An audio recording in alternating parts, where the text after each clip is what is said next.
Well, let's get some video coming up here, folks. Hey there, greetings, everybody, friends, neighbors, and welcome to yet another fall publishing webinar. I'm Chris Beatty's editor of GrowerTalks and Green Profit magazines and the e-newsletter Acres Online, and I'll be your host for the next hour or so as we tackle today's topic. I hope you see it right there on your screen: understanding fiber growing containers through real-world applications. Now, for as long as sustainability has been a buzzword in horticulture, the topic of natural pots, meaning not plastic pots, has been out there, with manufacturers trying all sorts of alternatives, from corn to cow poo, you name it. And one very popular option is recycled paper pots. They look great, they're cost effective, but do they really work in a commercial greenhouse setting? And just as importantly, do they work on the retail bench? Today, we're going to discuss that. Now, as I always tell you, I am not the expert on the topic. Someday I'll be an expert, but it's not today. Anyway, I am an expert at finding experts, and today we have one from the HC Companies, which offers the EcoGrow line of environmentally friendly paper containers. He is Bryce Anderson, a territory sales manager for HC and an expert, as a matter of fact, on fiber pots. Welcome, Bryce. Hey, hello, everybody. I don't know if I'm an expert, but maybe you can give some feedback at the end, Chris, and that'll be conducted in the form of a test to see what you learned. Oh, well, I didn't know there was going to be a test here. But actually, I will pay Only attention. For you, Chris. I will pay attention. I will pay attention. Now, Bryce, where are you broadcasting from today, my friend? Small rural town, Jefferson, Georgia, just northwest of Athens, Georgia. So Bulldogs country. There you go. And so if your internet goes in or out a little bit, it's because you're in the sticks, I believe, is the technical term. It's pretty much because we don't have internet in rural Georgia. Oh, you're connected by some of those old telegraph poles. we are indeed. Back in the 30s. We are indeed. All right. Well, line, no DSL. Great to have you here, though, Bryce. We're going to have a great webinar. And one of the things I want to do is just a tiny bit of brief housekeeping. If you have questions, we've got a Q&A area on the side of your control panel there somewhere that you can just shoot them to me. I will ask them as we go along if it seems appropriate to the topic Bryce happens to be dealing with. Please do. Or we'll save them for the end. Now, if something happens and you get kicked off or you have to leave, or if you want to rewatch this great webinar, I'm going to share my screen again here and show you the URL so you can see it. Let's see, there it is. It's an easy one anyway. It's growertalks.com/webinars, which happens to be the exact same place where you signed up. So that's pretty easy as well. So that's where you want to go ahead and watch the archive, which I hope I will have up within, say, an hour or so of when this webinar is done. That's pretty much it. Bryce, you ready to take it away? If so, hey, we're good to go, Chris. I will share your PowerPoint, and then I will hand over control, which always is fraught with excitement. As much fun as Zoom and everything is, you're still at the mercy of one's internet connection. And ours has been a little bit recalcitrant as we've been getting this going. But let me go ahead. So that's up. That will give me the remote control. Give keyboard control to Bryce Anderson. Why not? He seems like a trustworthy guy. There, you've got it now, Bryce. Take it away. Let's do a little test advance.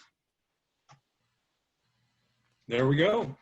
So it's kind of a welcome, everybody. Thanks for joining today. It's kind of a pleasure to be broadcasting from my home office.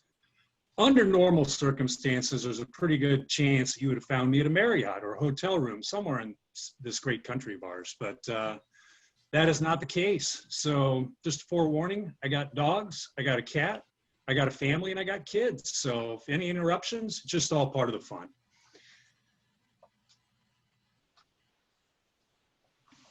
So who is the HC Companies? Many of you probably have heard of the HC Companies or heard of some of the brands as part of our family. Dillon, ITML, Cord Products, Acro Mills, Listo, retail type products, And today we're going to be focusing a little bit on our fiber products, which are part of the cord family. HC, we're a big family-oriented company. It's a pleasure to work with the group of people that I work with on a daily basis. And, we're constantly trying to work together and primarily work safely. So safety is a huge, huge thing for HC. But by and large, we want to be able to come up with and work with growers like y'all to try to, help you find solutions to what your everyday needs are. So we're very, very focused on what the customers are looking for. Primary manufacturing facility is in Middlefield, Ohio. Our main distribution center is just outside of Middlefield, and we also have smaller factories in Sebring and Florida and Sparks, Nevada. But Burlington, Canada is where all of our fiber grow containers are made.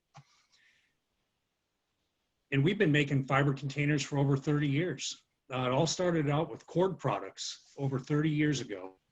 Cord started a sustainable line of molded pulp containers. We still operate in the same factory that we started out in years ago. And the cool thing about the Cord Fiber Grow factory is it's a closed loop facility. So in terms of sustainability and environmentally conscientious practices these days, closed loop for us means that all fiber products are paper and water based. So water is one of the primary components, but every gallon of water that we use in our facilities today that's not used gets recycled back around and used again later. So it's truly a closed loop, zero waste facility. With one exception, which we'll get into a little bit later when we talk about the organic EcoGrow products, so we're going to kind of focus on today. Just last year alone, we used over 2 million pounds of recycled newspaper and paper products, developing fiber solutions for several different segments of different industries. So why fiber growing containers? Our industry is largely dominated by plastic.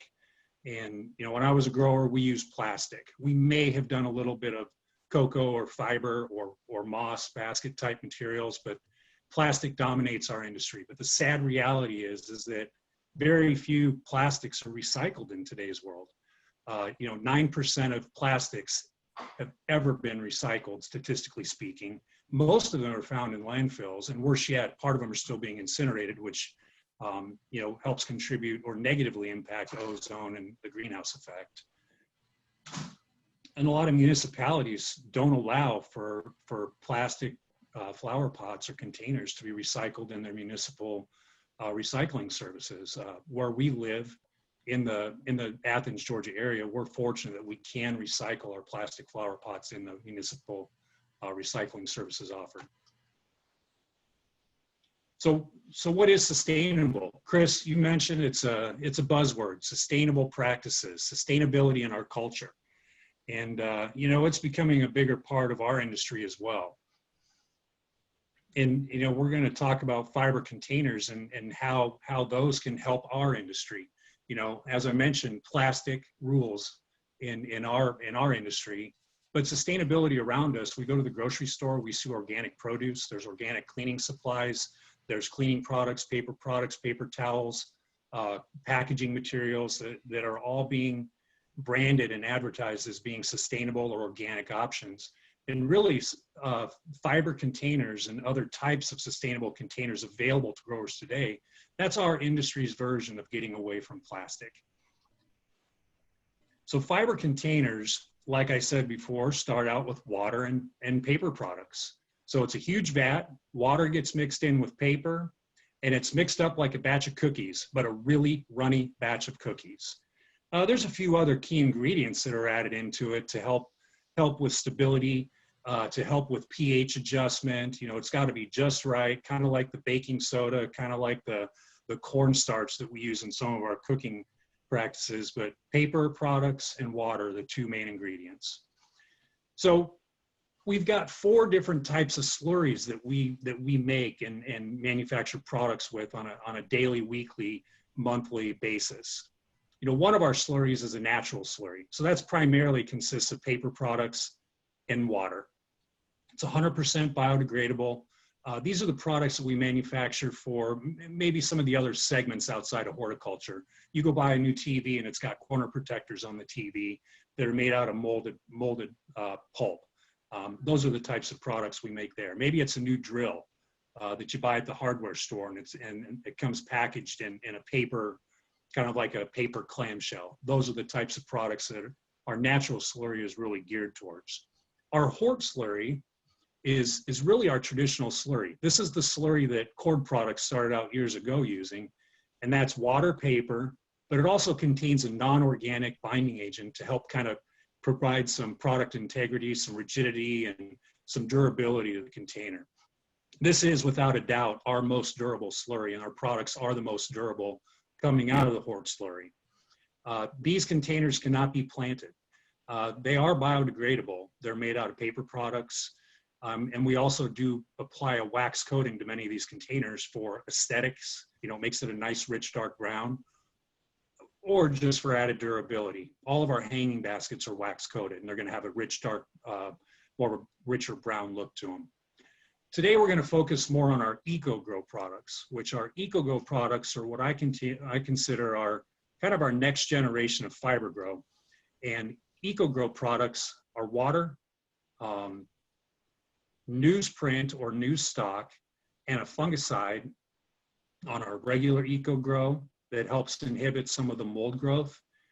Organic EcoGrow does not have the fungicide added to it, so we can adhere to organic standards. And then it's got an organic certified plant-based binder, which is kind of the secret sauce that goes into the blend. It really does two things. It provides product integrity, and the properties of this binding agent that we use, it almost kind of acts like a wax. So it almost in a way repels water while these containers are being grown in the greenhouses at home or wherever you want to do it. So the way the molding process works is it starts with the slurry. We've got a series of screen-based molds that get dunked into this slurry. A vacuum negative pressure is applied to these molds, and the pulp literally gets sucked up to these brass molds, which then come out of the slurry, and they get dropped onto a big pizza oven type belt, and it goes through a heating oven to dry down the moisture content. Once they come off the end of the oven belt, they're able to be handled and packaged and prepared for shipment or put into the warehouse for storage for future orders. So back to EcoGrow. You know, why EcoGrow today? I think EcoGrow provides a unique opportunity to do a couple things. You know, whereas fiber grow containers are kind of chunky and thick-walled, maybe think of it as a thick-walled container, very durable, round pots, square pots, bowls, planters, in the fiber grow series have been around for close to 30 years. You can still find those products in our offering. We still sell a lot of them today. EcoGrow is this new thinner walled technology that was really designed around the needs of today's grower and today's retailer and some of the needs that today's consumers are looking for in a sustainable container alternative to plastic. So we have two primary lines of EcoGrow. We've got EcoGrow Standard, which is not organic certified, has the binding agent for strength. We manufacture EcoGrow out of post-industrial recycled newsprint. So this is printed paper, it's Sunday ads, it's black ink, it's colored ink. It's whatever you could expect to find in a Sunday ad or a Sunday newspaper when you bring it in to read it.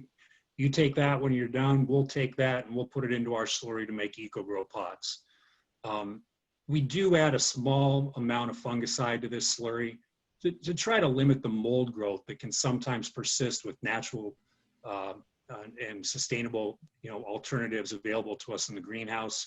I kind of liken it to saprophytic mold that we sometimes find on the top of our pots as we're growing. And because of that, we can't claim that EcoGrow is compostable because the composting guidelines state that any non-allowed material cannot be used in a compost pile. Organic EcoGrow really comes into the growers that are organic certified. I get asked a lot, why do you have two lines of EcoGrow? Well, organic EcoGrow is made from post-industrial, unprinted new stock. So the NOP for organic certification and allowable materials does not allow for colored ink. It does not allow for glossy material or glossy paper to be used. So it's a really, really fine blend that we put together, and we're very particular about the new stock that we use. So to make it easy, we go unprinted, we go no glossy. So it's a totally different blend that's catered to the organic grower. And it also doesn't include the fungicide, which is not allowed for organic growing. So when should we use organic EcoGrow? I think that really in my mind, the only time that a grower should consider using organic EcoGrow products is if they're organic certified naturally, or if they're not organic certified, but they want to implement organic practices into their growing operation. Maybe they've got a couple houses that they want to promote organics and they're going to use organic practices. It would be a good opportunity to weave in some organic EcoGrow products. But if you're not organic certified and you're not required to be organic certified, you can stick with just standard EcoGrow. So what about fiber? You know, it breathes like clay. One of the biggest things that I've noticed through all my work on working with fiber grow and EcoGrow over the years is it's really after that initial plant. When we plant in plastic containers in a peat-based media, we get kind of that muck factor, I call it, when you water the plants in, where it's really super hydrated and it kind of sits for a while. The EcoGrow, one of the first things I noticed, and you know, very profound with the EcoGrow, is there is no muck factor very shortly after, you know, after the plants are planted and the plants are watered in. EcoGrow can be planted, fiber grow cannot. You can plop the EcoGrow container right in the ground, and it provides for a zero waste solution. So nothing to go into the compost pile, the compost bin, the recycling bin, or the garbage, nothing going to the landfill.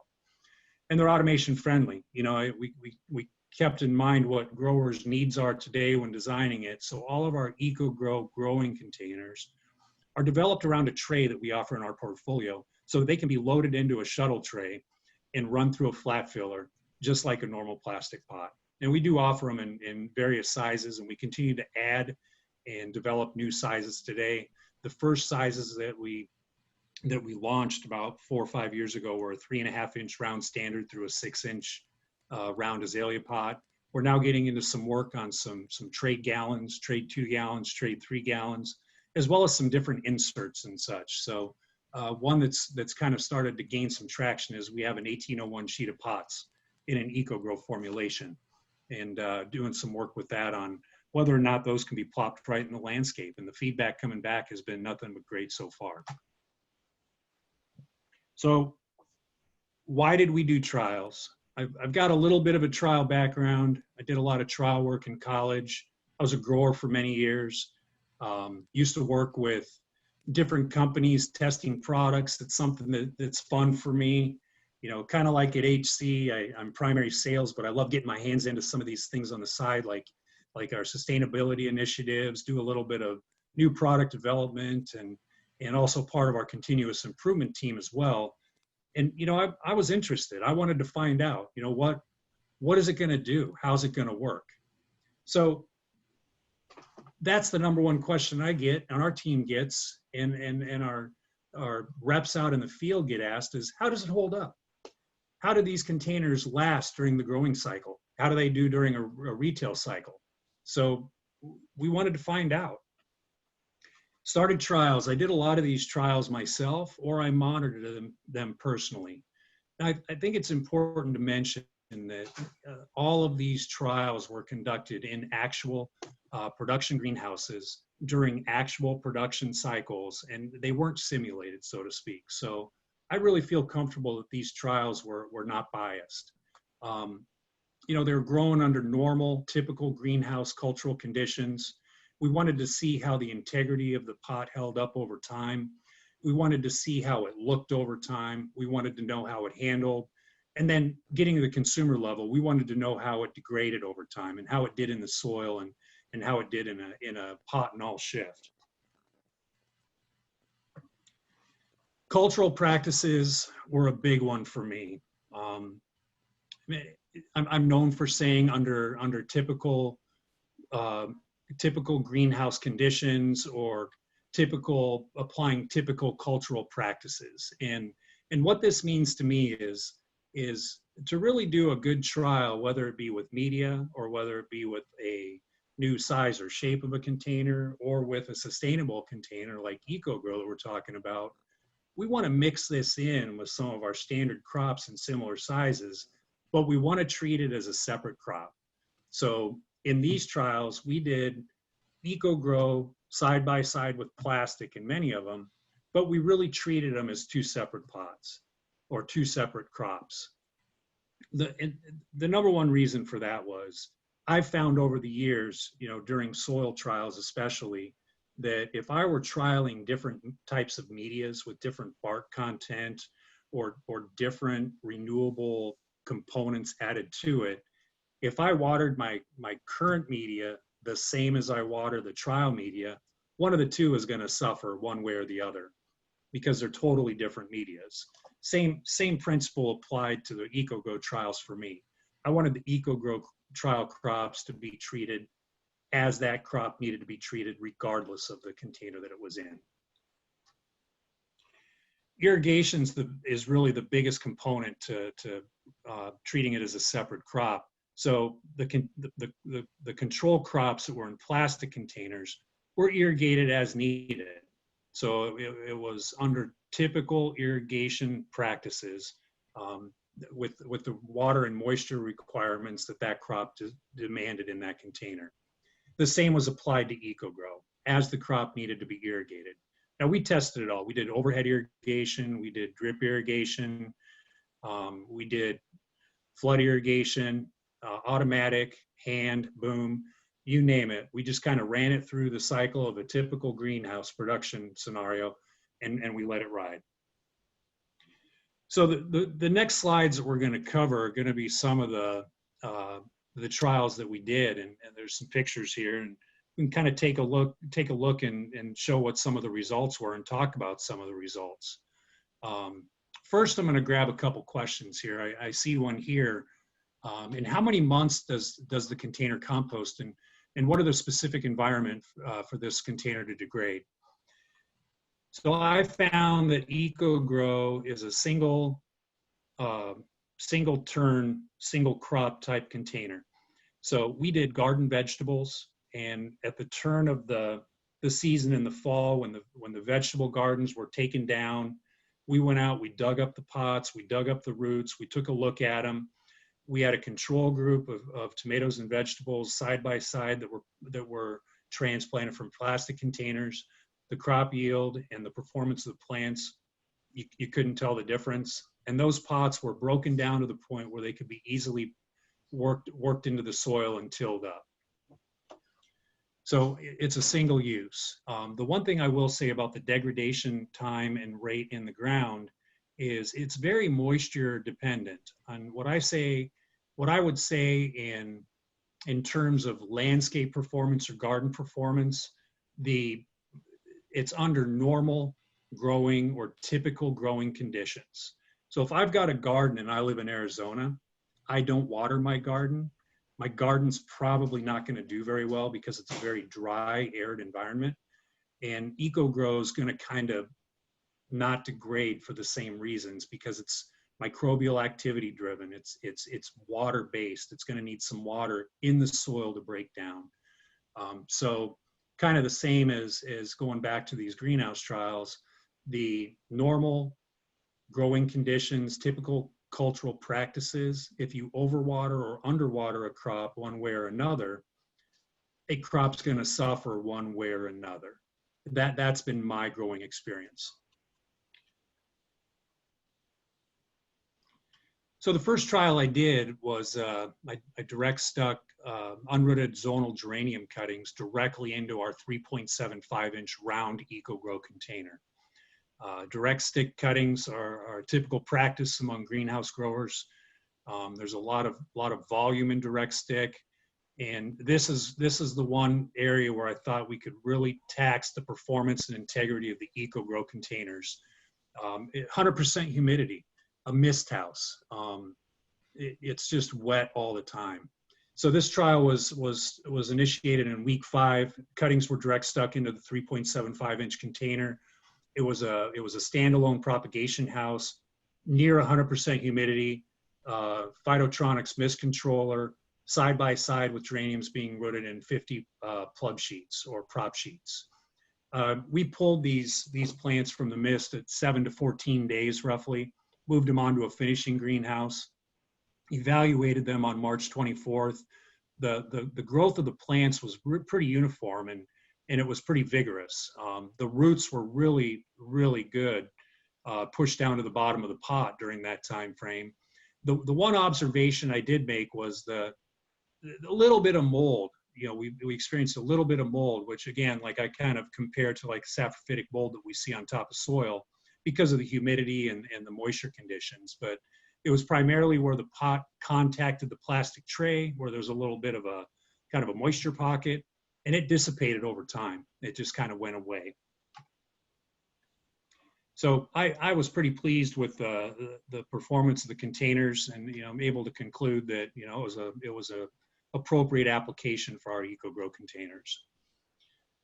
Yeah, most of my growing has been in the upper Midwest, cold winters, no sunshine, days on end, no sunshine. Everybody's got a happy lamp to try to get out of seasonal depression. Rosemary was one of the most challenging crops that I had the pleasure of growing when I was a greenhouse grower. And a lot of my friends and customers up north, over the years, it's still one of their trouble crops as well. So week 5, we started with 50 count rooted rosemary liners, vegetative, and we planted them side by side with 4-inch square pints, mixed them right in with the crop the grower was growing for Mother's Day. March 24th, we saw really good plant growth, top growth, foliage, and we also saw some really good root development, very similar to what we saw in the plastic pots side by side. The one thing I noticed early on in this was the rosemary and the EcoGrow pots seemed to kind of take off a little bit faster out of the shoots, but the plastic pots caught up to where they were indistinguishable. April 13th, crop looked pretty good. This was a no pinch crop, so it was just allowed to grow. May 13th, Mother's Day week, we had a saleable flat of plants. And again, this was a no pinch crop. The root development was extensive. Now we wanted to see how long is it going to last. This grower that I worked closely with for over 20 years and have known, he's actually one of my best friends. He grows herbs and vegetables year round. So we left these plants on the bench and pushed them all the way through his subsequent crops and all the way till September 6th. September 6th, we had really healthy overgrown rosemary plants, and the pots were they were just fine from an integrity standpoint. The one thing you'll notice with paper pulp products is they get a little discolored because it's moisture in paper, and it's something that I would expect you to see. They're not going to stay clean like a plastic pot.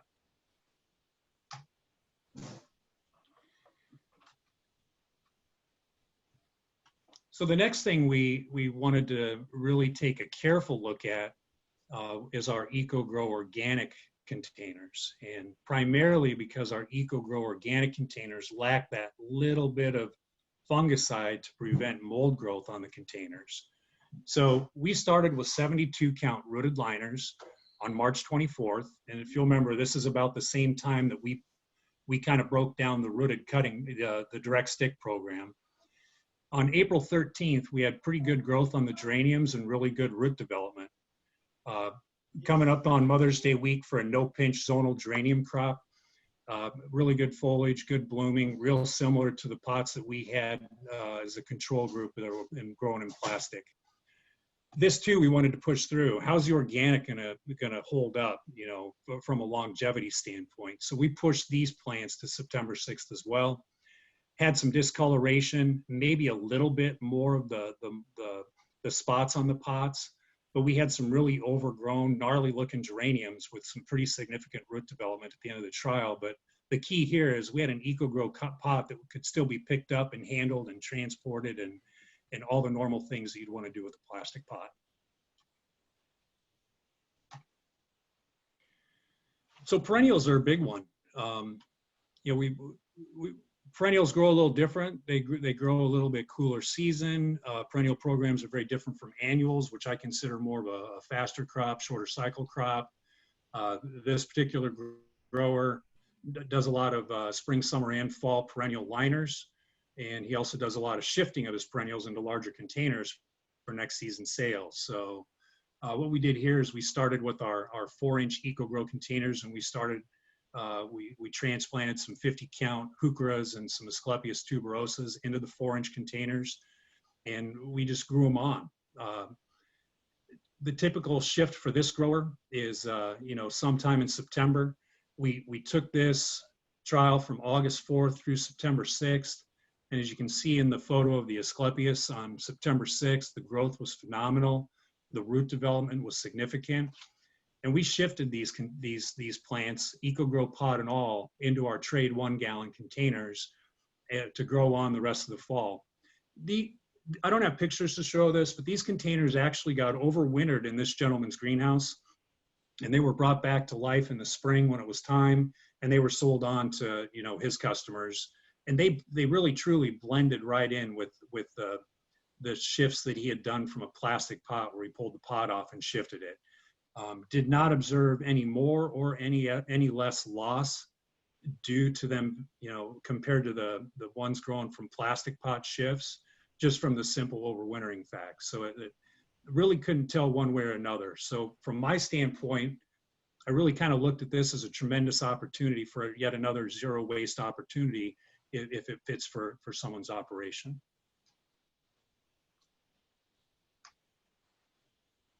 So what about the plantability? Hey, Bryce, can the EcoGrow pots be planted?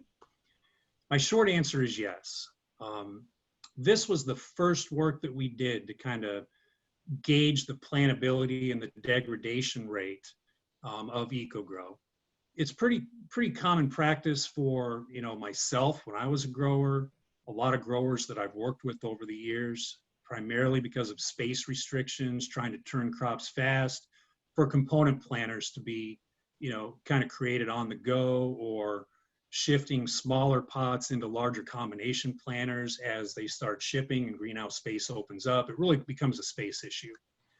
Here we took those same plants that we direct stuck zonal geranium cuttings in, and we shifted them to a 13.5-inch planter on March 24th. We did 4 control groups. We did 3 control groups. We did a control group that had shifts from a plastic pot of the same size, 3 plants per pot. One of the groups had the entire EcoGrow container removed from the plant before it was transplanted, 3 plants per pot. And one group had the bottom of the EcoGrow container peeled off before it was planted in the decorative container. And then the group we're looking at here was the group that was planted pot and all, 3 plants per pot into the 13.5-inch planter. So 1 month, or not even 1 month after the transplant or the shift, we saw really good growth on all the groups.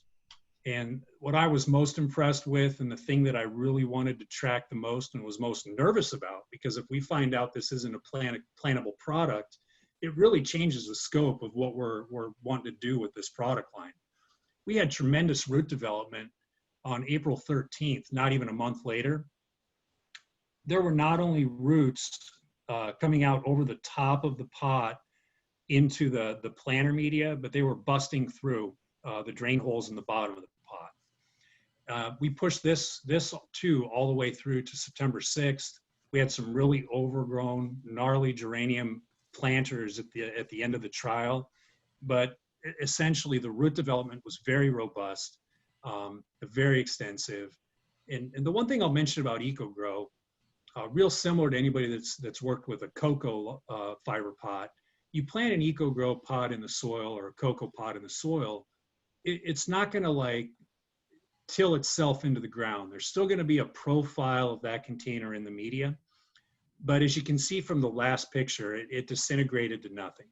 So that kind of goes back to some of the findings from the garden trials. It's easily tillable and worked right into the garden soil.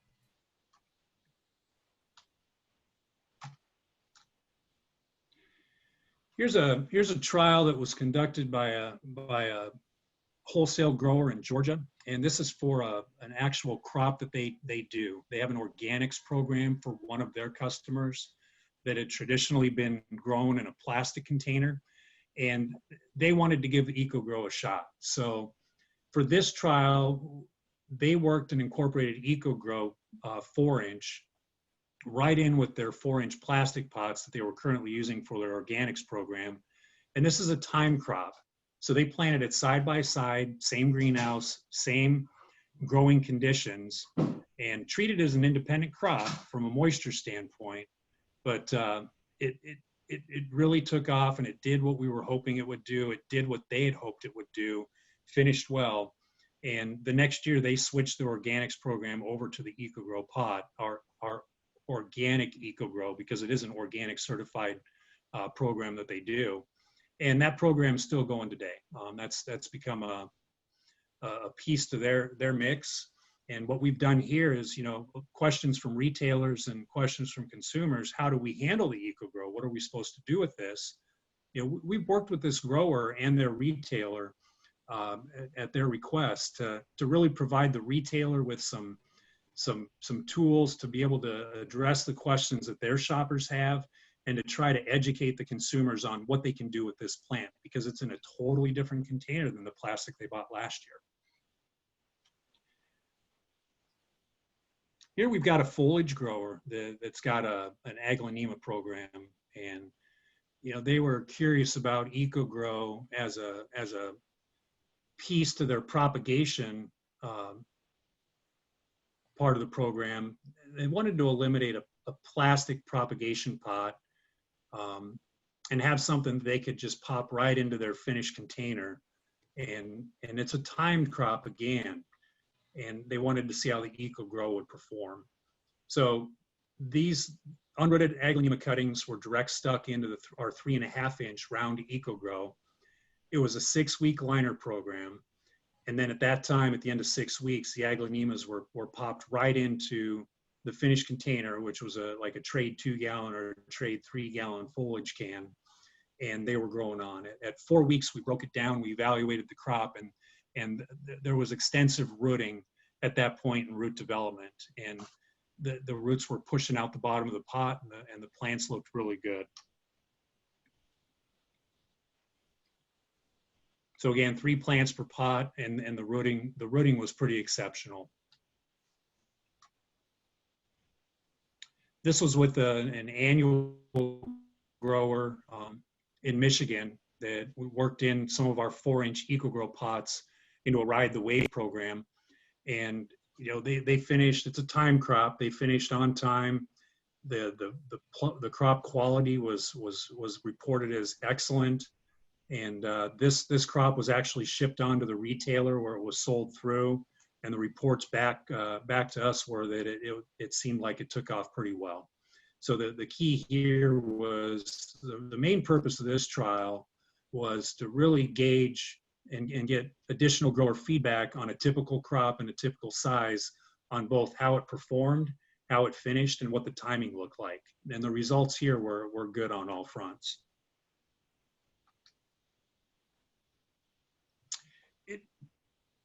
I'm very encouraged by the trial work that we've done. I'm very encouraged with the results of the trial work that many growers that we work with have done. I'm very encouraged and very happy and excited about how EcoGrow is working for growers who have incorporated into being part of their product mix, whether it be one of the growers that went 100% full scale with it, and that's all they do is EcoGrow, or if it's the grower that's working EcoGrow into, as part of their organics program, which is part of their mix.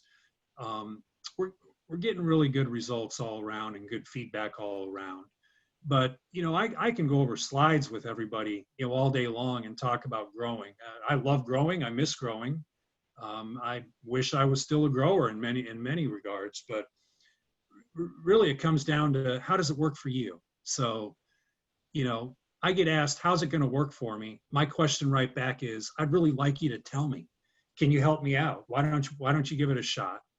So with a grower background, you know, the proof is in the pudding. Seeing is believing. You know, every greenhouse is different. Greenhouse neighbors could grow the same crops, same structures, same everything, and they might have some environmental characteristics in those operations that are distinct and different from the other. It's kind of that weird, unique anomaly that all greenhouse growers kind of experience. What works for the guy you got help with could have failed for me, and I know that happened many times with some of the annual crops and perennial crops that I grew as a grower, that I had to find out what worked for me. So is EcoGrow or any of the many sustainable products available today as an alternative to plastic for everybody? Probably not. Can they be a part of somebody's program? You know, let's figure out areas and ways. You know, could it be a niche for your operation? Really, that's got to be up to you and how you can weave it in to what you're currently doing and how you can weave it into your current growing conditions and cultural practices. And I think it's a value added. You know, the same products and services that we see in front of us every day, whether it be those cleaning products, paper products, organic produce, organic vegetables, you know, whatever it may be, rarely do I see them priced the very same as the brand name traditional product next to it. It's always at a 5 to 25% premium, if not more. So what does EcoGrow cost? Bryce, how much is EcoGrow going to cost me? I'm paying this for plastic. Is it double? Is it triple? Is it quadruple? Many growers that I've worked with have played around with core, which used to be part of our line. Core was maybe double or more than plastic pots. It's not conducive for a grower's costing model. So going back to the development of EcoGrow, cost models was one of the biggest things that we really tried to focus and hone in on. And when we think about what we do and have done for many, many years, and that's plastic, we wanted to provide one of our goals was provide a sustainable alternative at a price range similar to the plastic products that we offer. And therefore, I would say that EcoGrow products are priced very similar to our injection molded plastic products, which is the harder plastic containers. Coex is going to be less. EcoGrow is going to be priced similar to injection molded. So I've got some really good questions coming in over here.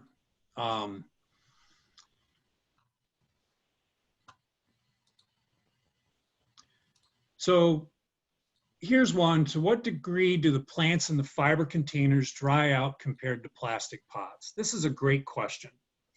And I'm going to answer this one in two ways. I have observed and seen over the years that I'm going to start with garden performance and landscape performance. One of the observations I've made in my work with different growing containers over the years, and it's similar to the feedback that I've received from other growers, is if peat pots are not buried all the way in the ground of the container when they're planting, they have a tendency to wick moisture up. We taxed the EcoGrow pots to validate or disconfirm that. And what I saw with EcoGrow in the ground or in a container, that the rate of drying out was similar whether the pot rim was above the soil level or completely buried. And it just kind of became part of the media, if you will. So the moisture was more lateral through the container versus up and out. In terms of water requirements side by side with plastic, the containers that were grown, I kind of look at drying rates as kind of like a twofold process from a growing standpoint. I've got early season and I've got late season. Now, what I considered late season was kind of like everything's going to need water because it's 80 degrees out on April 15th and the sun is shining. So I don't know that I was able to really confirm or disconfirm that EcoGrow pots needed more moisture than plastic pots during the late season period of our growing cycles, because the plastic pots side by side needed water as well that day. EcoGrow pots did not require additional water reps. So they did not need to be watered twice, whereas plastic pots didn't need to be watered twice. Early season, I didn't notice a lot of difference. The biggest thing from a moisture standpoint was kind of that muck factor that I observed, and that it didn't seem to have that water encapsulated peat moss, or the peat moss encapsulated water in the EcoGrow media like it does in plastic pots sometimes. It just kind of seemed to even out a little bit more. So I didn't notice again that EcoGrow needed watered on days that plastic didn't need to be watered. It wasn't reported that EcoGrow containers need to be watered twice as much or a whole lot more. So I think it's going to be treated as very similar.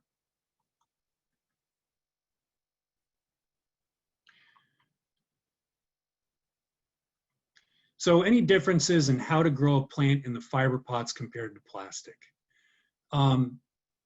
Moisture's the biggest thing in my mind from a cultural standpoint, from best practices, from a growing standpoint. It's water management.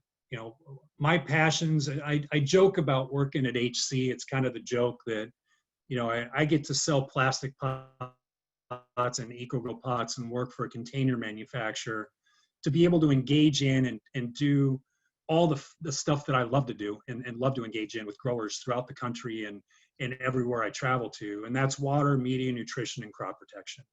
And EcoGrow, I think, is a little more sensitive to best practices where in terms of irrigation, because it is a paper-based product. You can overwater a plastic pot day in and day out for the entire crop cycle, and the plastic pot is still going to be a plastic pot. If you overwater an EcoGrow pot, the likelihood of it turning soft and staying soft is much greater. And the potential for rims to break during handling, because it's constantly absorbed with water, is much greater. Now, on the flip side, I'm a big believer that irrigation practices, best irrigation practices, are one of the key components to the overall quality of a crop. And the right amount of moisture is what leads to a quality crop. So kind of going back, I feel like if a container is overwatered or underwatered, specifically EcoGrow compared to plastic, you're going to have possibly some struggles with the crop in terms of crop quality because of overwatering or underwatering.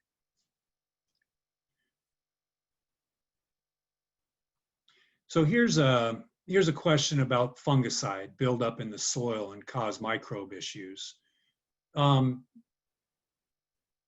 don't believe, and we haven't specifically run tests to confirm or disconfirm this, but the fungicide movement from the EcoGrow containers, I would not expect it to be lateral into the soil. I wouldn't expect it to relocate into the soil. And this kind of ties into a composting question and fungicide buildup.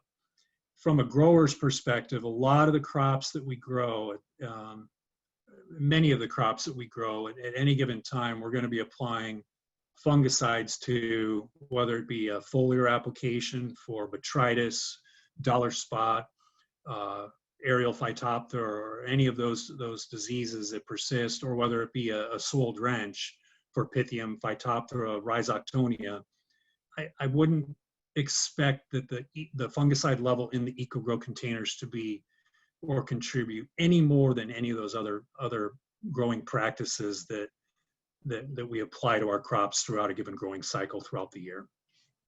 However, if you're an organic grower, or if you're against using fungicides or non-natural crop protection products that are available out there, then organic EcoGrow is the one for you. Organic EcoGrow wasn't just for the certified organic grower. It's for the grower that also has some personal beliefs and some personal positions on what should and should not be used in the greenhouse. How long do these plants last in a production retail setting? So, you know, I pushed some of these trials all the way through September, the first week in September, and I believe they probably could have been pressed a little bit longer. Again, it really comes down to Moisture again. I feel that if products are just being taken care of to be sold in a common best practices type of way, I think the success from the growing all the way through the cell cycle, you're going to find success there. How many months or years would the pot hold together? This is really a single crop, single season type container. If you're looking for a sustainable alternative for perhaps a multi-season crop, then I would encourage you to check out our FiberGrow line, which is really the kind of the old technology, the really thick, chunky containers that is our most durable fiber container available. Let's see what else we've got here. EcoGrow pots with aquamats. So we did aquamats and we actually did flood troughs, and the moisture was easily taken up by the EcoGrow pots, perhaps even easier than a plastic pot with the limited drain, where they're limited to the drain hole absorption only. The one thing that would maybe provide an area of caution with an aquamat or a capillary mat system, if you let that mat sit wet 24/7, it is a paper-based pot, and there's a potential for the bottom of the pot, to get a little bit soggy, not have an opportunity to dry out. The integrity of the EcoGrow container itself is really contingent on normal irrigation cycles, normal wet-dry cycles, and giving the plant water when it needs it. A plastic pot can sit on a cap mat and aqua mat all day long. It's still going to be there, but the EcoGrow pot's a little more susceptible to softening. I actually had EcoGrow sitting in a 5-gallon bucket of water for several months, and I would let those pots sit in that water for a month. Then I'd take it out and set it on a saucer on my desk. It would dry down to its original state, was not soft, did not degrade. So it will hold up through the normal wet-dry cycles, but there's something about the combination of being in the ground and the microbial activity associated with things in the ground that allow for the pot to break down and biodegrade over time once it's been planted.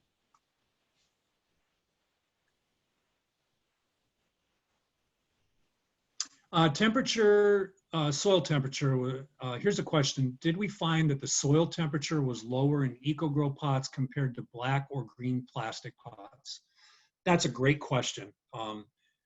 We have not done any testing to date, have not received any feedback from growers as of today who have monitored the soil temperature of the plants grown in EcoGrow relative to the plants grown in plastic. But I would suspect that the EcoGrow pots, like our fiber pots, you'd experience cooler roots because you don't have the greenhouse effect of the black plastic or the green plastic and the sun radiating against it.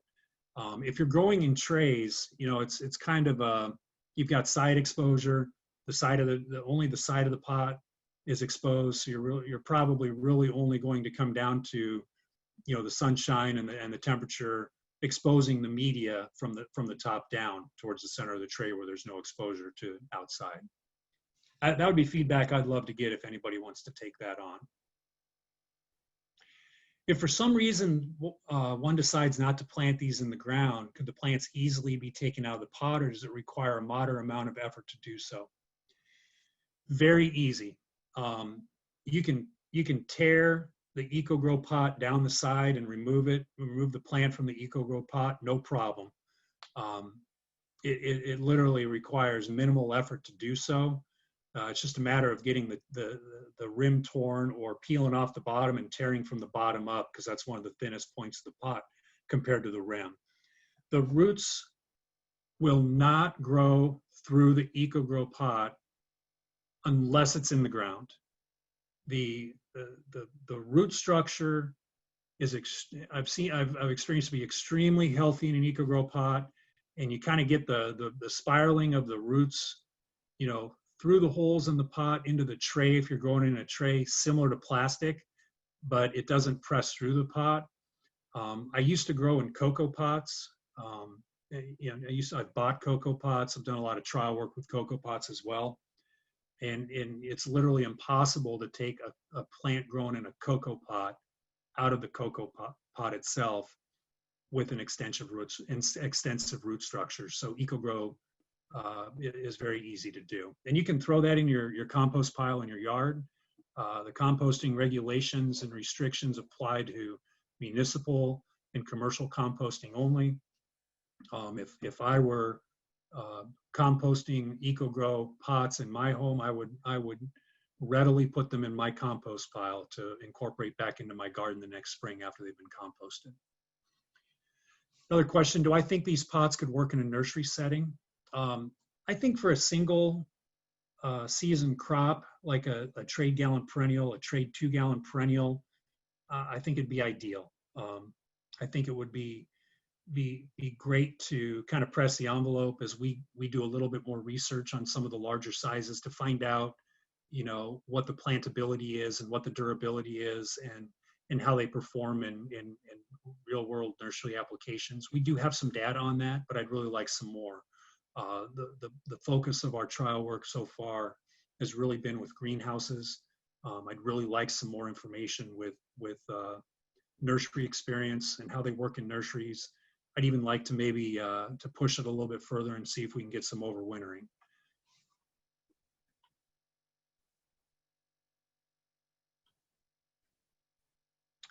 How does EcoGrow Pod affect the pH or nutrient uptake? We've not specifically tested the nutritional levels of the media from plants grown in EcoGrow compared to plants grown in plastic, nor have we harvested the EcoGrow pot itself and had it evaluated for any potential nutrient absorption. But at the same time, I also did not observe any nutritional deficiencies or toxicities in the crops that we grew side by side that would lead me to believe that it was significantly altering or affecting the way the nutrients were made available to the plant. I've got a question here about EcoGrow propagation liners. And do I think it would help with retaining moisture in the root zone, or would mold grow due to high humidity environment? We've got a very small selection of EcoGrow containers today, and we've got a lot of work and a lot more that we're working on than what's actually available today. In addition to the original sizes that we launched of a 3.5-inch round to a 6-inch azalea pot, we've been doing a lot of research and development on square pots, and the square pots are being designed specifically to fit shuttle tray systems so they can work through automation, conveyors, flat fillers easily, transplanters. We've also started trialing and testing many of our traditional fiber grow products, the products that have been around for 30 plus years, and manufacturing them in the eco slurry, the EcoGrow slurry, and getting them out in the market and see how they perform. Right now, the smallest EcoGrow liner, if you will, that we produce is a 1801 sheet of pots. It's a 3.5-inch square in a sheet. You can get it perforated or unperforated. And we're actually doing some work with an 804 insert right now as well. Anything we do in an insert perforated type situation can also be done as unperforated. It's just a matter of the way it's molded. We'd like to do more, and we'd really like to know what you're looking for. If you've got some ideas for prop sheets, for inserts, for annuals, for vegetables, sizes, if you want to know what else we can do, please reach out to us and let us know, because for me, it's all about creating something that's going to work for you and your greenhouses and can be best applied to your business model, rather than me saying, here's what we got, which one do you want? So we'd love to partner with you and come up with some more ideas and some more solutions that are really catered and crafted to your individual operations. How are we doing on time, Chris? Are you still there? Yes, I am still here, and you can answer those last. We've only got 4 questions left, so go for those. Oh, okay, okay. Do EcoGrow pots increase the EC of the soil? Does it accumulate salts from fertilizers? This kind of goes back to the tying up nutrients. I didn't observe or notice any what I'd call salt rings on the EcoGrow pots or salt lines on the EcoGrow pots. But I didn't push the trials from a fertigation standpoint to the point where they were being over fertilized either, so that there was an accumulation of salts. You know, based on my experience as a professional commercial greenhouse grower and production manager, and the work I've done with EcoGrow, I would tend to believe that the salt buildup would be largely as a result of over fertilizing rather than EcoGrow holding or tying it up. Can I speak more to automation systems I said they are compatible with? And what about systems that use suction to lift the pots? Suction is, you know, we worked with we've done a lot of work with some of the kind of the automation solutions companies out there that manage and kind of work with growers on automation needs, from flat filling, pot dispensing, transporting, you name it. And suction's not great for EcoGrow. It's not great for fiber, and that's largely due to the kind of the rough surface and the nature of the surface. It's very inconsistent and really not a viable product or viable automation solution there. But there are some, from a dispensing standpoint, we try to be careful with the rims on the EcoGrow pot to make sure that they, to try to create a situation where the denesting clips can dispense them down. But there's also some methods out there that have been used in practical applications and by actual growers that include like a needle dropper, which will, you know, grab the pot and drop it and kind of pull it down. Again, we've got some feedback. We've done some work. We did a lot of work with we've got a true 10 by 20 microgreens tray that we developed for a microgreens grower, and they're 100% automated. And that tray was designed around automation, dispensing, filling, handling, moving around. We'd like to do more. If you've got a unique automation system in place, we'd love to partner with you and find out what we can do, because let's learn together. Do different substrates make a difference in EcoGrow pots, European versus Canadian peat, wood fiber mix, perlite, cocoa peat? I've used it all, with the exception of wood fiber. Really, it comes down to, from what I observed and the feedback that I've gotten, is it comes down to the cultural practices applied to the crops grown in the EcoGrow pots. The organics program that we talked about earlier, that's in a cocoa-based media. Done it in Minnesota Hypnum peat moss. We've grown in Canadian peat moss, both Manitoba and the long fibrous blonde peat moss out of New Brunswick. So we've tried a varieties of media, and it all comes down to cultural practices, but the crops did well. Will the fungicide in the EcoGrow pots work against beneficial microbes such as trichoderma or Bacillus subtilis? My belief is the fungicide used in the EcoGrow container is not going to move. There's not going to be movement from the container into the media. So these beneficial fungicides in the media itself, I would not expect the fungicide to inhibit the way that they work whatsoever. But again, this is something if you'd like to give it a shot and give us some feedback, get a hold of me and let's see if we can't get something figured out. Because this is not a trial that we've written a scope around specifically to test. And that's a great question. I'd really like to learn and understand more, especially around the temperatures, as well as the fungicides, the salt buildup, and all that. Bryce, that was a fantastic presentation. Lots of great questions came in. I suspect people will have more questions. And if you do, let me just put that back up in case you missed Bryce's contact information. Operators are standing by, correct? Where they can reach Indeed. you. They can reach you by phone or by email. And of course, hccompanies.com is your website. So thanks for that. And what I really like is it when we promoted this as real world, you're talking real world, and you're looking to find out what works and what doesn't work. So based as your experience as a grower, what was your takeaway, not as a guy that works for the HC companies, but as a grower about EcoGrow? So I used peat pots have been around for years from a variety of different sources. I actually use peat pots. A lot of growers I work with today still use peat pots for cucurbits and squashes and melons and some of those crops you want to sell quick, get them out the door, oftentimes before they're rooted. And it was mush. It was really hard to handle. I was a grower retailer, and my customers handling what I will refer to as the traditional sustainable alternative to plastic.